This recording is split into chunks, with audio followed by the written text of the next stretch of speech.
नमस्कार। अपन BSc part प्रथम के एस ब्लॉक एलिमेंट्स का अध्ययन कर रहे हैं, जिसमें अभी तक अपन ने एस ब्लॉक की फंडामेंटल प्रॉपर्टी की comparative study 1S and NS2 में की। इसके बाद में डेप्थ स्टडी के रूप में सोल्वेशन टेंडेंसी या विलायकन की प्रवृत्ति के बारे में अध्ययन किया। उसके बारे में कॉम्प्लेक्सेशन, जिसको हम संकुलीकरण कहते हैं या संकुल विधि बनाना, उसका अध्ययन कर रहे थे।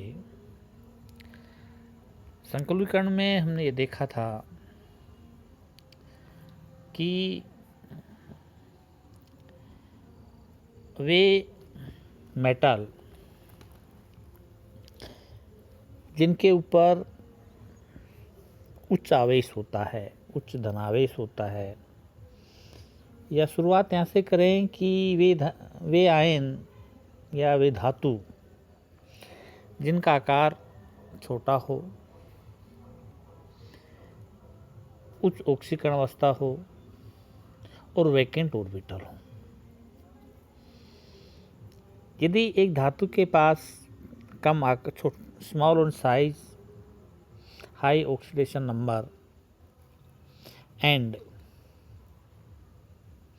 वैकेंट ऑर्बिटल हैं, तो सामान्य परिस्थितियों में कॉम्प्लेक्स बनाने की प्रवृत्ति रखता है। लेकिन एस ब्लॉक एलिमेंट की हम बात करते हैं तो हम पाते हैं कि इनके पास वैकेंट ऑर्बिटल भी नहीं है और इनकी साइज भी छोटी नहीं है। ऐसी परिस्थिति में इनके संकुल बनाने की जो प्रवृत्ति है वो बहुत कम हो जाती है। लेकिन इसके बावजूद भी ये देखा गया कि एस ब्लॉक के कुछ एलिमेंट, जिसमें मैग्नीशियम और कैल्शियम मुख्य हैं, बायो सिस्टम में कुछ कॉम्प्लेक्स बनाते हैं जो जैविक क्रिया में महत्वपूर्ण भूमिका अदा करते हैं।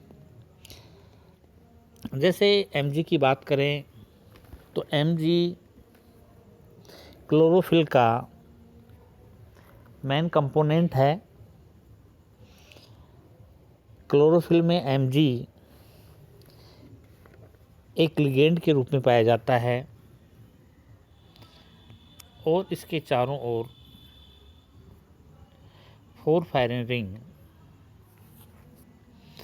व एल्किल ग्रुप टेल के रूप में पाए जाते हैं, जिसकी संरचना हमने यहाँ बताने की कोशिश की है। इस सिस्टम में Mg के जो वैलेंसी है वो बाई 2 कोऑर्डिनेट बॉन्ड के द्वारा हमने शो किया है कि इलेक्ट्रॉन युग्म देकर के यहाँ बंद बनाते हैं। इस प्रकार हमने देखा कि Mg जो है वो एक कॉम्प्लेक्स बना रहा है और जिसका उपयोग दैनिक जीवन में है। ठीक इसी प्रकार से हम दूसरा एग्जाम्पल बात करें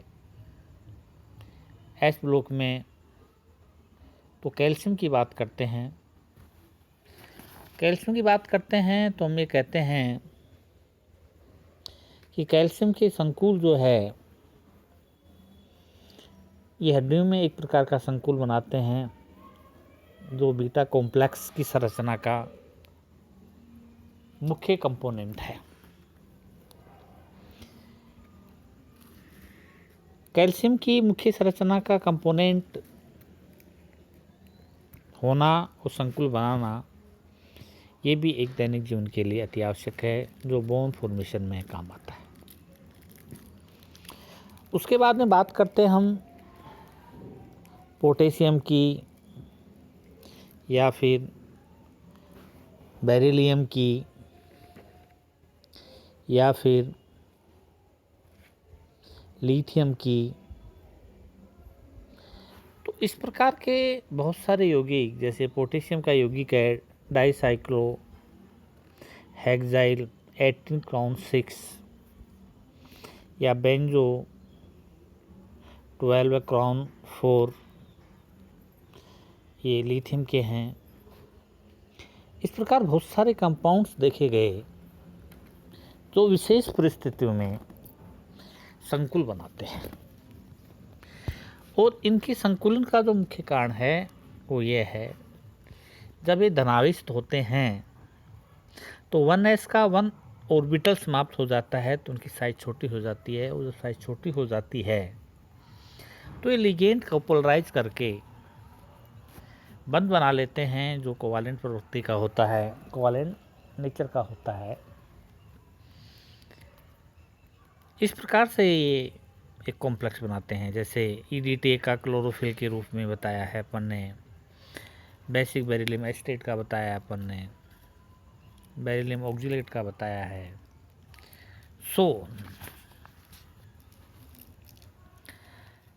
यदि बात करें इनकी प्रवृत्ति की, तो हम ये कहते हैं कि इनकी कॉम्प्लेक्स बनाने की जो प्रवृत्ति है वह एक निश्चित क्रम में है। जैसे हमने यहाँ एक सीरीज दी है,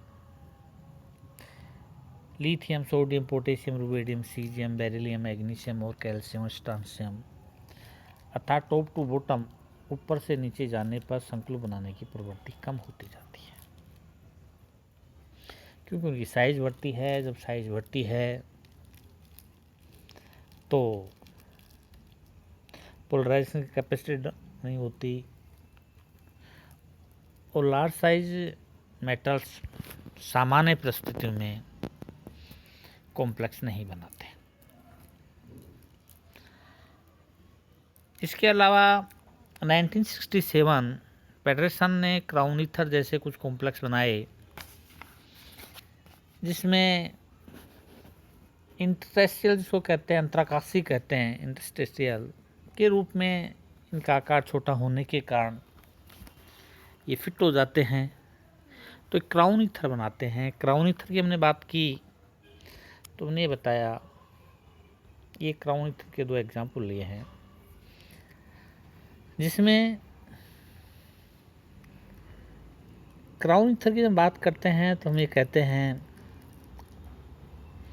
कि कितने कार्बन हैं और कितने ऑक्सीजन हैं, उनकी संख्या को अंकित करते हैं। जैसे बेंजो 12 है, इसका मतलब यहाँ 12 कार्बन है, जो बेंजो था बेंजीन के 2 पर सब्स्टिट्यूट हैं। क्राउन 4 का मतलब होगा यहाँ 4 ऑक्सीजन परमाणु है। ठीक इस बार दूसरा एग्जाम्पल हमने लिया यहाँ डाइसाइक्लोहेक्साइल। डाइसाइक्लोहेक्साइल का मतलब 2 साइक्लोहेक्साइल रिंग हैं, 18 का मतलब 18 कार्बन है और 6 ऑक्सीजन है। तो इस प्रकार के जो पेडरसन ने बताए थे कंपाउंड, इन्हें क्राउन ईथर कहते हैं। तो ये एस ब्लॉक के कॉम्प्लेक्स कहें या फिर क्राउन कंपाउंड्स या क्राउन ईथर कहें, उनकी प्रवृत्ति पाई जाती है जो सामान्यतः कम होती है। नेक्स्ट हम आते हैं फंक्शन ऑफ बायोसिस्टम। जैविक तंत्र में इनका उपयोग एक थ्योरेटिकल पोर्शन है, जिसमें हम कहते हैं 27 एलिमेंट्स जो हैं वो जीवों के लिए आवश्यक होते हैं, जिनमें से 15 जो हैं वो धातु हैं, और मात्रा की तरफ से क्वांटिटेटिव की दृष्टि से potassium, magnesium, sodium, calcium 0.05 to 1% के बीच पाए जाते हैं, जो सेल में आवेश को संतुलित करते हैं, कोशिका की फुलाव को, टर्जिडिटी को नष्ट करता है, जिससे ऑस्मोसिस प्रेशर मेंटेन रहता है, साइटोप्लाज्मा में सोडियम व कैल्शियम का आदान प्रदान होता है। साइटोप्लाज्मा में पोटेशियम, मैग्नीशियम व माइटोकॉन्ड्रिया कोशिकाओं में आयनों के आवेश वितरण में अंदर से विद्युत विभव अंतर उत्पन्न होगा, जो नर्व कोशिकाओं में कार्य तथा माइटोकॉन्ड्रिया क्लोरोप्लास्ट मेम्ब्रेन के कार्य के लिए आवश्यक है। सेल के अंदर पोटेशियम की उपयोगिता व मैग्नीशियम की आवश्यकता है। पोटेशियम आयनों की आवश्यकता ग्लूकोज से मेटाबॉलिज्म, प्रोटीन के संश्लेषण तथा कुछ एंजाइम के सक्रियण में आवश्यक है। सोडियम पोटेशियम आयनों के बीच में असंतुलन बनाए रखने के लिए एटीपी कार्य करता है। यह एक मैग्नीशियम फॉस्फेट सेल के लिए एडेनोसिन मैग्नीशियम फॉस्फेट कहते हैं इसको, एटीपी को, की ऊर्जा के लिए प्राप्त किया जाता है। बायोलॉजिकल टिश्यू के लिए यौगिक विभिन्न आयनों से के साथ संकुल यौगिक बनाने में वेद करता है। प्लांट्स में जो हम बात कर चुके हैं, एक क्लोरोफिल है। CO2 वाटर, क्लोरोफिल सनलाइट की उपस्थिति में ग्लूकोज ऑक्सीजन का निर्माण करता है। CO2 का अपचयन करके ऑक्सीजन बनाता है। कैल्शियम फास्फेट Ca3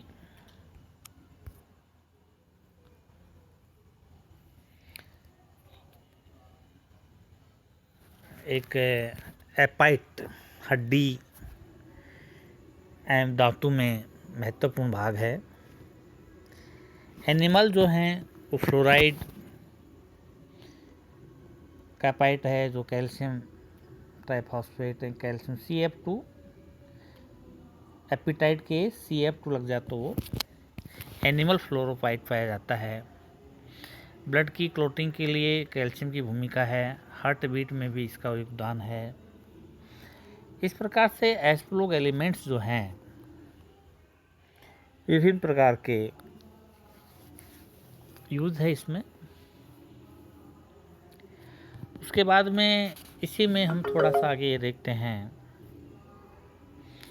कि